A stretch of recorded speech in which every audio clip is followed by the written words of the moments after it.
Hallo zusammen.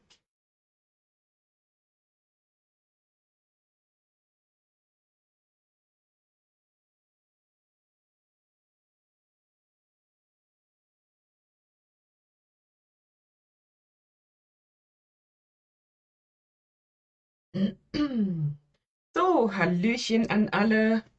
Ich muss mal gerade schauen. Ich muss mich heute komplett hier auf mein Tablet verlassen, dass ich alles sehe, weil ich euch heute meinen Bildschirm quasi zeige, damit ihr auch seht, wie alles funktioniert. Ja, Helga, ich glaube, da sind ganz viele gespannt und ganz viele, die es kaum erwarten können. Und ja. Hallo Ulrike, hallo an alle. Äh, ich hoffe, ich übersehe niemanden. Bei mir ist alles immer etwas zeitverzögert. Aber ich muss mal gerade schauen. Also wie gesagt, wenn ich auf irgendeine Frage oder einen Kommentar mal nicht antworte, bitte nicht böse sein. Ich muss mich immer auf das verlassen, was ich hier am Tablet sehe. Und da ist die Verzögerung manchmal etwas größer. Und ja, sollte aber funktionieren soweit. Ich denke, wir warten noch ein, zwei Minuten, bis noch mehr Leute oder falls noch mehr Leute dazukommen. Und dann geht es auch direkt schon los. Heute mit dem Thema Sticherstellung beziehungsweise Stiche, die extern erstellt wurden, auf die Maschine laden. Und ja, wow, heute geht es ja richtig ab hier, muss ich ja sagen. Hier schon 40 Leute dabei, das ist ja super, freut mich sehr. Ja, ihr Lieben, heute geht es ja ums Thema Sticherstellung, beziehungsweise wie lädt man überhaupt extern erstellte Stiche auf die Maschine. Und ich sehe, es werden noch trotzdem immer noch mehr Leute. Wir warten tatsächlich noch ein, zwei Minuten. Ja, ich sag noch mal Hallo an alle. Das ist ja, ich glaube, dieses Thema haben ganz viele herbeigesehnt, so wie mir scheint. Ja, hallo Frankie aus Zypern, das ist ja cool. Ja, übrigens, Frankie, vielen Dank auch noch für deinen Tipp in MySonnet, beziehungsweise dieses Draw und Paint habe ich mir auch noch angeguckt, komme ich auch gleich dazu. Ja, ihr Lieben, ich erzähle euch einfach mal ein bisschen was und ihr seht hier auf meinem Bildschirm, habe ich schon mal in Google Drive zwei Ordner angelegt mit den Stichen, die ich euch zur Verfügung stellen kann. Aber wir fangen erstmal an mit ein paar Basics. Und zwar habt ihr ja die letzten Tage immer mal wieder Bilder gesehen mit Stichen, die ich erstellt habe. Und habe das ja mal hier auf diesen, wie soll ich sagen, auf diesen Stoffstücken quasi gemacht. Ich wollte da ein richtiges Stitchbook anlegen und habe euch das ja schon mal in der Gruppe gezeigt. Und es ist so, nicht alle Stiche, die gezeigt wurden, zum Beispiel alle, die mit AS anfangen, das sind tatsächlich gekaufte Stiche. Ich werde euch später das auch verlinken, natürlich, alles nach dem Livestream und zeige euch aber jetzt mal im Grunde genommen, wie das so an sich funktioniert mit der Sticherstellung. Und zwar, es gibt natürlich verschiedene Programme. Ich habe mir angeguckt, mbird, das ist, würde ich mal sagen, so eigentlich das bekannteste, zumindest bei denen, die auch sticken, neben PE-Design oder neben dem, wie heißt das jetzt, komme ich nicht auf den Namen, ist ja auch egal. Jedenfalls habe ich verschiedene Programme probiert, bin immer wieder auf Ember zurück, weil das das einzige Programm ist, das das Stichformat umwandeln kann, nämlich SPX. die Pfaffmaschine kann nur dieses Format lesen. Und das heißt, egal mit welchem Programm man irgendwelche Stiche erstellt, man kommt immer wieder zurück auf das mbird-Programm. Und jetzt ist es natürlich schwierig zu sagen, okay, ich möchte mir nur ein paar Nähstiche erstellen, kaufe ich mir dann wirklich ein Stickprogramm. Das mbird ist noch mitunter das günstigste Programm. Ich habe mal geguckt, wenn ich die Basic-Version brauche mit diesem Digitalisierungstool, das heißt dieses mbird Studio, bin ich irgendwo so bei 400 € knapp. Da gibt es andere Programme, die sind wesentlich teurer. Man kann aber vorab eine Gratis-Testversion runterladen bei mbird. Dann gibt es sogar von Bernina, das ist der Bernina V9 Designer Plus, kann man auch kostenlos runterladen. Das heißt, auch da kann man probieren, Stiche zu erstellen. Ich persönlich finde den Bernina Stichdesigner, also dieses V9, super einfach zu bedienen. Aber wie gesagt, man bräuchte auch da wieder das mbird-Programm, um die Stiche in SPX zu konvertieren. Und wie dieses mbird aussieht, zeige ich euch einfach mal. Und also, ich kann euch leider nicht alles zeigen, weil, wie gesagt, ich habe nur die 30 Tage kostenlose Testversion. Und in dieser Testversion sind einige Funktionen nicht nutzbar. Naja, macht ja auch Sinn, sonst könnte man sich ja zig Stiche erstellen und bräuchte das Programm nicht zu kaufen. Und zwar habe ich einfach mal hier, das ist ein quasi ein, wie soll ich sagen, ich habe es genannt Bull Skull, also ein Bullen-Totenkopf. Das ist jetzt halt auf dem Kopf, weil die Stiche die Stiche fangen immer hier links an, werden dann angelegt und die Stiche müssen rechts ungefähr auf der gleichen Linie beendet werden, wie sie angefangen haben, damit die Maschine das umsetzen kann. Wie dieser Stich an der Maschine aussieht, zeige ich euch nachher. Wir nähen das nachher mal. Und schau mal eben auf die Kommentare, ob ich irgendwas verpasst habe.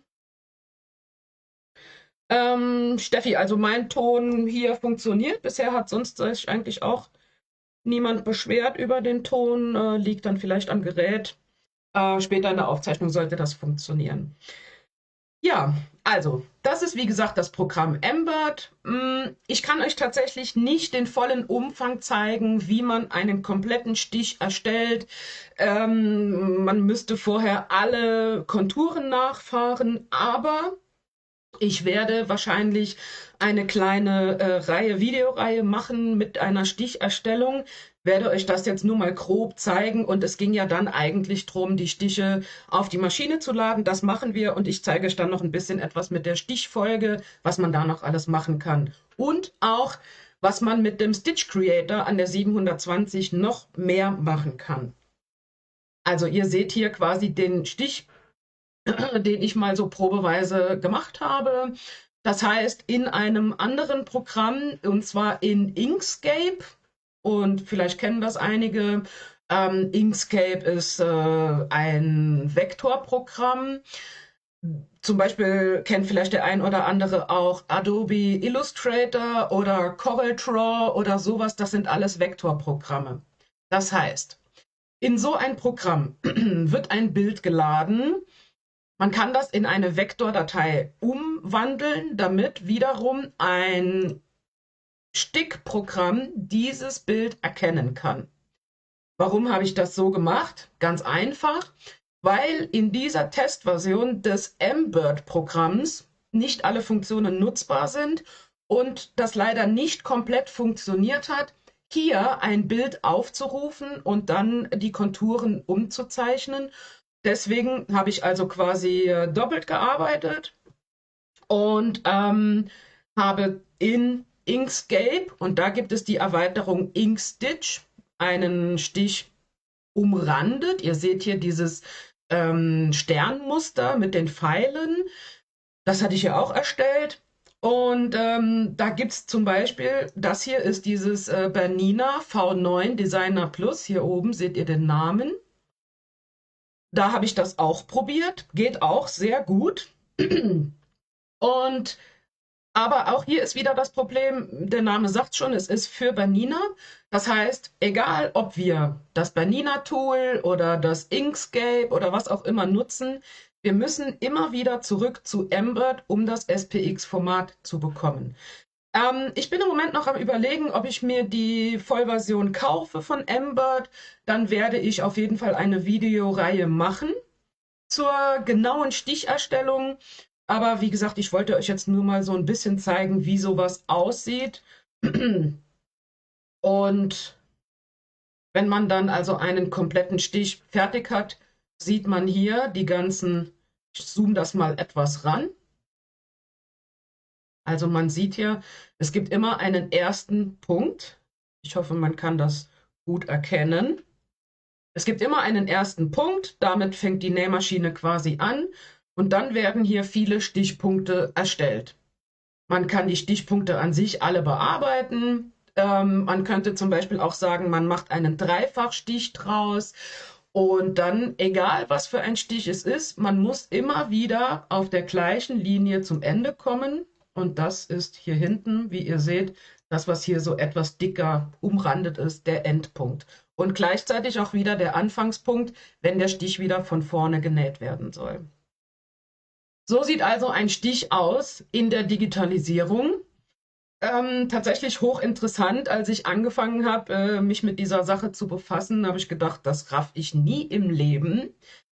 Es ist kompliziert. Ich habe jetzt die letzten 8 Tage, ungefähr schätzungsweise 60, 70 Stunden damit verbracht, mit diesen Programmen zu arbeiten, die Programme kennenzulernen und Stiche zu erstellen. Muss aber fairerweise dazu sagen, ich hatte auch etwas Unterstützung, habe auch Tipps bekommen von der Tanja von Nähpark. Vielen Dank, Tanja, an dieser Stelle. Und habe auch noch ein paar Tipps bekommen zu verschiedenen Programmen, vom Frankie zum Beispiel. Und habe mich auch mit ein paar anderen Leuten noch unterhalten wegen Vektorprogrammen und so. Und hatte auch ja ein kleines bisschen Unterstützung bei der Sticherstellung. Aber im Großen und Ganzen kann ich sagen, egal wie man das im Endeffekt macht, es ist wirklich viel Arbeit. Deswegen muss man sich wirklich gut überlegen, will man überhaupt so ein Programm haben? Wie gesagt, es gibt Programme, die kosten richtig Geld. Zum Beispiel gäbe es auch noch das Pfaff Premiere Plus 2. Die Basisversion oder die Testversion, das ist auch wieder witzig gemacht, gibt es auch wieder als Gratis-Tool von Pfaff oder auf der Pfaff-Homepage. Aber damit man Stiche erstellen kann und diese speichern kann und konvertieren kann in SPX, muss man mindestens die Ultra-Version haben. Naja, und das Premiere 2 Plus 2 Ultra kostet irgendwie um die 15 bis 1700 Euro und das ist schon ein Haufen Schotter, nur um mal ein paar Nähstiche zu erstellen. Aber ich wurde ja unterstützt von einer jungen Frau aus Brasilien, die hatte dann irgendwann zu mir gesagt, hey Mareike, guck mal hier, ich habe hier eine Seite gefunden aus Neuseeland. Da ist eine Frau, die hat Stiche erstellt. Diese Stiche, das sind die, die ich euch gezeigt habe, die alle mit AS anfangen. Ich werde euch später den Link zur Verfügung stellen. Die Stiche, das sind, ich glaube, 43 oder 44 Stiche. Passen alle an der 710 und der 720. Deswegen hatte ich das alles hier so dazu geschrieben. Die Stiche, die wir so erstellt hatten, da sind leider nur ein paar dabei, die an die 710 passen. Aber auch das habe ich ja dann immer dazu geschrieben. Ihr seht, entweder steht dabei 720 oder 710 und 720. Ich versuche da in den nächsten Tagen auch noch ein bisschen was zu machen. Aber ich finde, man hat ja an sich schon sehr viele Stiche auf der Maschine. Man kann sich dann diese Stiche hier mit dem AS-Kürzel kaufen und die sind nicht teuer. Diese 43 oder 44 Stiche haben gekostet 10 neuseeländische Dollar. Das sind umgerechnet ungefähr 5, 6 Euro. Und wenn ihr jetzt überlegt, für 5, 6 Euro über 40 Stiche, also das ist der Wahnsinn. Wenn ihr mal seht, wie lange ich da dran gesessen habe, um diese paar Stiche zu machen. Und ja, werde euch das später verlinken. Und ihr seht hier, Ich habe das mal mit dem Farbverlaufsgarn gemacht. Das ist das Mettler Polysheen Farbverlaufsgarn. Ich liebe dieses Garn. Ähm, ja, und wie ihr das im Endeffekt macht, wo ihr das nutzt, ist natürlich euch überlassen. Man kann aber so viele Sachen machen, das wisst ihr ja. Wir haben es sogar getestet auf Jersey, und zwar habe ich untergelegt das Madeira Avalon Ultra. Also ich finde das für Jersey ja richtig geil, wenn ich solche Stickereien, also Stickereien in Anführungszeichen, machen möchte. Aber ich finde, die Stiche werden dann einfach schöner, viel sauberer und ja, keine Ahnung. Ich bin ein unheimlicher Fan von dem Avalon Ultra, muss ich sagen. Ja. Ich würde sagen, ich zeige euch jetzt einfach mal die. Ach so, genau. Ich zeige euch jetzt einfach mal, was wir machen müssen. Und zwar, um die Stiche auf die Maschine zu bekommen. Ihr braucht einfach einen USB-Stick. Dieser USB-Stick muss formatiert sein auf das Format FAT32, also FAT32. Andere Formate nimmt die Maschine leider nicht an. Ich habe Formate probiert, NTFS und XFAT. Das nimmt die Maschine aber nicht an. Also das ist wichtig, ein USB-Stick muss, und das ist egal, ob USB 2.0 oder 3.0, Entschuldigung, wichtig ist halt nur die Formatierung. Und dann macht ihr den USB-Stick einfach in den PC rein. Wie das Ganze jetzt funktioniert, ich wurde zum Beispiel auch gefragt, wie man das Ganze macht vom Tablet aus. Also da muss ich ehrlich sagen, kann man überhaupt vom Tablet direkt was auf die Maschine spielen? Da bin ich mir nicht sicher, ob das funktioniert. Ich kann es also jetzt wirklich nur sagen, vom PC an die Maschine. Ihr macht also den Stick an den Computer und dann seht ihr hier, ich habe in Google Drive 2 Ordner angelegt und deutlich beschriftet, Stiche für die Pfaff QE 710 und 720. Die Ordner sind für jeden zugänglich, der diesen Link hat. Da sollte es also keine Probleme geben. Jetzt kommt aber das Witzige. Wenn ihr den Ordner öffnet, sieht das Ganze so aus. Ihr könnt die Stiche an sich nicht sehen. Es gibt auch an sich kein Programm, das diese Stiche öffnen kann, außer eben das Embed oder das Pfaff Premiere Plus 2. Aber da kommen wir wieder zu dem Thema, wer kauft sich denn extra dieses Programm? Ist aber auch nicht nötig. Also ich schwöre, ihr kriegt diese Stiche auch so auf die Maschine. Und zwar, wenn ihr dann diesen Ordner geöffnet habt, wie gesagt, ihr braucht gar nicht zu probieren, ob ihr die öffnen könnt. Ihr werdet immer nur diese Symbole sehen. Ladet ihr die einfach runter, das heißt, ihr klickt das an und dann machen wir einen Rechtsklick auf die Datei. Ich glaube, man könnte sogar alle auf einmal anklicken. Genau. Ihr seht das ja dann, dass die so blau hinterlegt sind. Bei mir jetzt zumindest. Auf jeden Fall sieht man, dass die Stiche markiert sind. Dann macht man mit der Maus einen Rechtsklick und dann steht hier herunterladen. Und das machen wir einfach mal. Dann sieht man hier unten, Download wird vorbereitet. Und dann muss man halt nur noch gucken, wo ist denn überhaupt mein Download-Ort. Das müsst ihr natürlich dann an eurem PC gucken. Und ich habe mir jetzt natürlich alle Stiche schon mal auf meinen USB-Stick gemacht und mache den jetzt mal an die Maschine.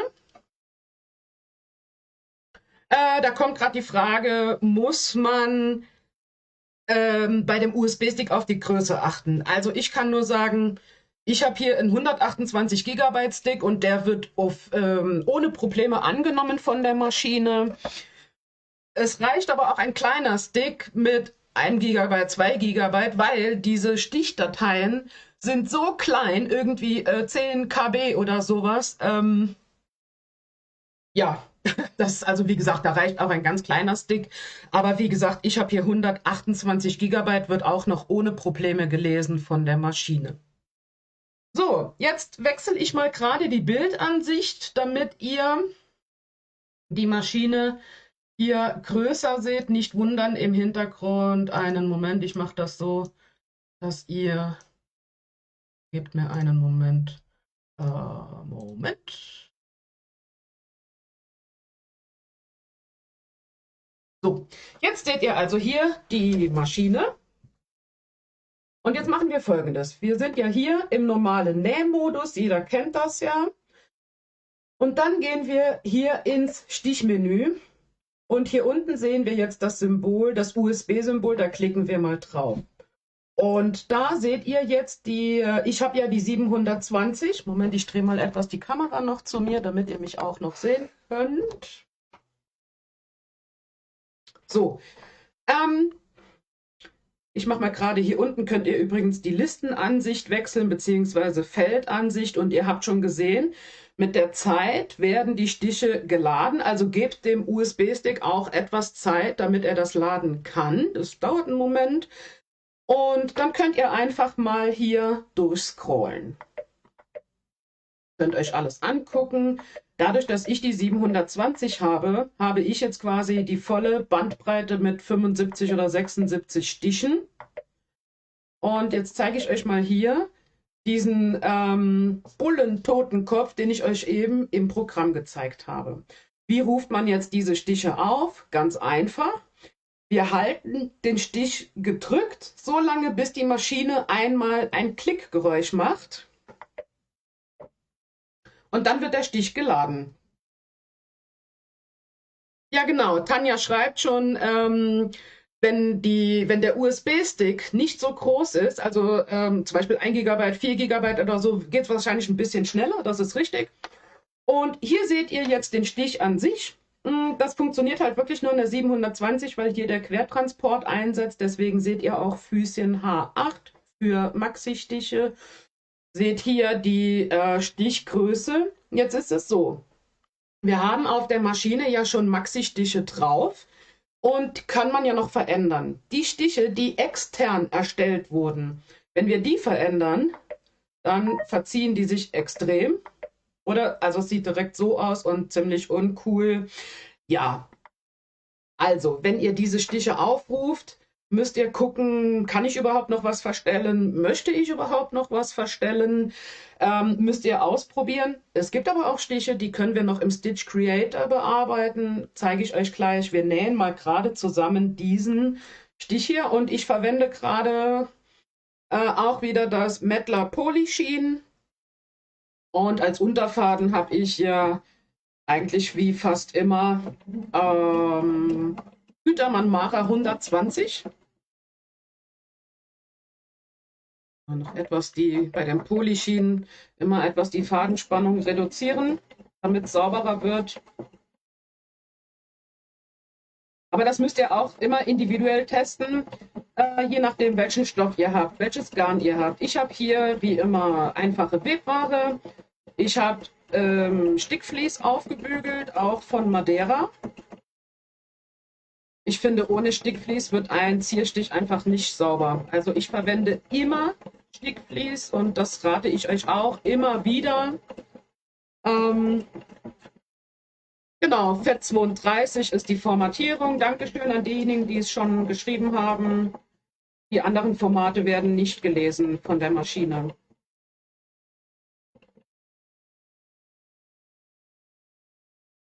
So, und ihr seht, jetzt macht die Maschine also einmal den langen Stich und will direkt anfangen, weiter zu nähen. Aber ich zeige euch das jetzt mal und schneide noch gerade eben oben den Faden ab. Und hoppla. Und so sieht dann quasi der Stich, den ich euch vorhin in dem Programm gezeigt habe, aus. Hier war anfangs die Fadenspannung nicht ganz korrekt, deswegen ist da der Unterfaden ein bisschen mitgekommen. Aber so kann man quasi Stiche digitalisieren und in die Maschine laden und nähen. So, ich hoffe, das kann man so jetzt wieder gut sehen. Jetzt zeige ich euch natürlich noch ein paar andere Stiche.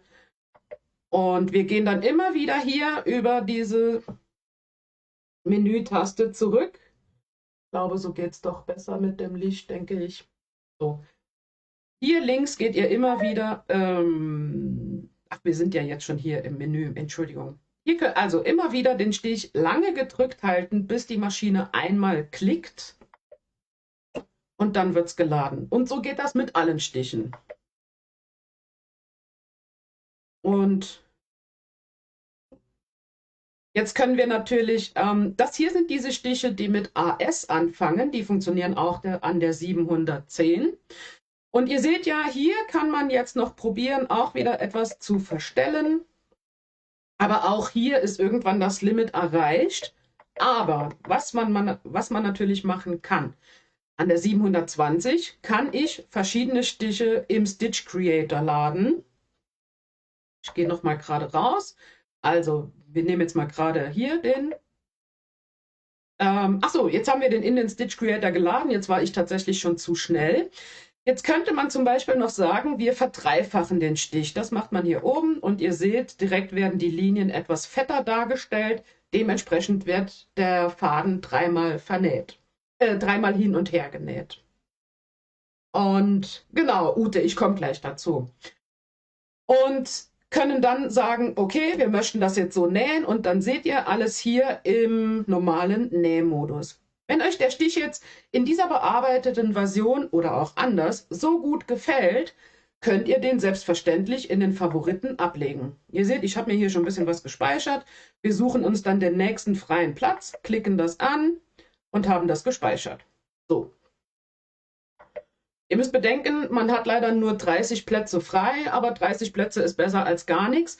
Wichtig ist auch, der Stick, nein, andersrum. Wir gehen hier ins Menü und solange der USB-Stick an der Maschine ist, können alle Stiche abgerufen werden. Wenn wir den USB-Stick aus der Maschine entfernen, können wir auch die Stiche nicht mehr abrufen, es sei denn, sie sind im persönlichen Menü abgelegt. Ich zeige euch das nochmal. Ich wähle jetzt einfach mal, ist ja egal, wir nehmen einfach mal das Platt und halten das lange gedrückt, bis die Maschine einmal klickt. Es kommt in den Nähmodus und wir gehen dann, legen das Ganze in die Favoriten bzw. persönliches Menü, haben das jetzt gespeichert. Wenn das gespeichert ist, brauchen wir dafür den USB-Stick nicht mehr. Solange aber nichts gespeichert ist, braucht man den USB-Stick. Und jetzt zeige ich euch noch, Moment, und zwar können wir ja auch hier, rechts ist die Nähfolge bzw. die Stichfolge. Darüber hatte ich ja auch schon mal ein Video gemacht, aber ich zeige euch noch mal kurz, was wir noch so machen können. Das sollte eigentlich auch an der 710 funktionieren, wenn ich mich richtig erinnere. Und zwar, ich zeige es noch mal kurz, hier, wir haben hier unseren Nähmodus und hier rechts unten, da wo dieses A mit den Zacken ist, gehen wir in die Stichfolge oder Musterfolge heißt es hier. Und dann wählen wir einen Stich aus, zum Beispiel diese Blume, ach so, auch hier lange gedrückt halten. Und dann können wir uns entscheiden, ob wir nach der Blume einmal vernähen wollen oder direkt weiter nähen. Und ich wähle mal das Blatt von eben. Immer wieder dran denken, den Stich lange gedrückt halten, bis die Maschine einmal klickt. Jetzt haben wir zum Beispiel das Blatt hier geladen und wir haben ja hier noch die Möglichkeiten, den Stich zu drehen bzw. spiegeln und nach oben und unten zu drehen. Die Möglichkeiten haben wir ja auch. Wenn wir jetzt sagen, okay, wir fügen jetzt noch ein Blatt hinzu, können wir das, selber immer wieder diesen Fehler, können wir das zum Beispiel so hinten dran legen und können zum Beispiel eine Blätterranke wieder ganz anders gestalten. Diejenigen, die eine 720 haben, können im Stitch Creator ja auch zum Beispiel das Blatt noch verdreifachen. Und wenn man dann noch ein etwas dickeres Garn verwendet, hat man auch wieder direkt einen anderen Effekt damit. Also ihr seht, da kann man so viele Sachen machen. Oder aber, ich kann sagen, ich mache zuerst ein paar Stiche, schreibe dann vielleicht einen Namen rein, mache hinterher nochmal ein paar Stiche. Und wenn wir das dann alles fertig haben, entscheiden wir uns, wollen wir danach vernähen und abschneiden und sagen dann, okay, dann wird alles in den normalen Nähmodus geladen. Und ihr könnt euch hier angucken, was wir denn überhaupt gemacht haben. Ja, so einfach, sag ich mal, funktioniert das jetzt wieder. Ich zeige euch nochmal, wie wir die Stiche laden. Also das USB-Gerät, in dem Fall der USB-Stick, wird also eingesteckt. Wir warten einen Moment. Wir können dann hier in die Listenansicht wechseln. Und ich habe euch ja schon Fotos eingestellt von der genähten Übersicht hier. Moment, jetzt muss ich mal fragen. Ach doch, nee, ich habe noch die richtige Ansicht. Ich war etwas verwirrt. Das heißt, ihr könnt direkt gucken, wie sieht denn überhaupt der genähte Stich aus? Ach, ich nehme jetzt mal hier AS09 und dann habt ihr etwas mehr Übersicht in der Listenansicht. Wenn ihr aber sagt, nee, ich möchte direkt gucken, wie der Stich aussieht, geht ihr hier auf diese Feldansicht. Ne? Da könnt ihr also hin und her wechseln. Und ihr könnt natürlich auch sagen, ach, ich habe so meine Favoriten, will sie aber nicht auf die Maschine laden, könnt ihr natürlich auch sagen, ich lade mir nur 5 Stiche auf den Stick, weil hier mit 75 oder 76 Stichen auf dem Stick, ich kann euch mal zeigen, das scrollt man schon eine Zeit lang durch. Also ihr seht, da ist einiges drin. Und dann kommen ja noch die Stiche MB, die sind ja auch nochmal durchnummeriert von 1 bis 30, glaube ich. Und jetzt muss ich gerade selber mal gucken. Dann einige wollten nämlich die Pfötchen sehen. Natürlich habe ich die Pfötchen noch nicht nummeriert. Muss man gerade gucken, das ist die 13, 22, das müsste die 22 sein, wenn ich jetzt richtig gezählt habe. Hier sind die Pfötchen, gehen leider auch nur an der 720 wegen dem Quertransport. Bei den Pfötchen ist es wirklich sehr wichtig, auf den Fuß H8 zu achten, eben weil der Stich etwas erhabener wird und sonst funktioniert der Transport nicht richtig, wenn ihr da das richtige Füßchen nicht verwendet. Aber ansonsten, das hatte ich euch ja schon gezeigt, glaube ich, und die Fotos sind ja in der Gruppe, ist das dann der fertige Stich quasi. Und ich werde morgen oder übermorgen noch die anderen Stiche alle anlegen, auch auf diese Stoffblätter quasi. Und werde das auch in die Gruppe stellen. Ich glaube, das schaffe ich heute Abend nicht mehr. Und dann habt ihr, wie gesagt, auch eine Übersicht, könnt euch angucken, wie sieht das aus, wenn das in einer etwas größeren Reihe genäht wurde. Und ja, aber ansonsten stelle ich euch, wie gesagt, nachher die Links zu Google Drive zur Verfügung. Dann könnt ihr die Stiche die mit MB anfangen, runterladen. Und wer diese Stiche kaufen möchte, die mit AS anfangen, da stelle ich selbstverständlich auch den Link zur Verfügung. Ich habe die selbst gekauft und kann die dementsprechend nicht zur Verfügung stellen. Das wäre ja dann eine Urheberrechtsverletzung und das machen wir selbstverständlich nicht. Ja, und ansonsten, wer alle Stiche dann auf die Maschine laden möchte, wie gesagt, das sind 75 oder 76 und ich gehe jetzt mal einfach das hier und ihr könnt dann immer wieder probieren, kann ich vielleicht noch was verstellen oder kann ich den in den Stitch Creator laden bei der 720. Wie gesagt, probiert es einfach mal aus. Man kann sehr, sehr viel damit machen. Und ich finde, es ist eine super Erweiterung zu den Stichen, die die Maschine eh schon hat. Ich gehe mal gerade etwas darüber und hole die Kamera noch mal etwas mit. Und ja, bitte seid nicht enttäuscht, wenn ich euch jetzt hier gar nicht viel gezeigt habe in den Programmen an sich. Das ist viel, viel, viel zu umfangreich. Es wäre quasi unmöglich, die Arbeit, die ich in einer ganzen Woche gemacht habe, hier in einem Livestream in einer halben Stunde zu zeigen.